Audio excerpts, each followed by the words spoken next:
Hey guys, Jordan here with JordanRKimmel.com, and today I wanted to talk about, well, let's say you talk to someone and they want to give you their email. That's awesome, because the way I like to approach it is instead of just meeting them, talking for 5 minutes, and then pitching, why not build a relationship that's going to last longer? And then down the road, if they feel attracted to you, it's obviously using attraction marketing, right? If they see you all the time and they think, oh, I wonder what this guy's up to. If they come to you, that's a lot more powerful.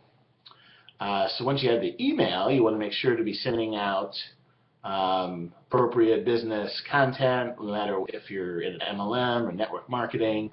Ideally, you'd have a newsletter, which would give them content on a daily basis so they're getting used to seeing what you're all about.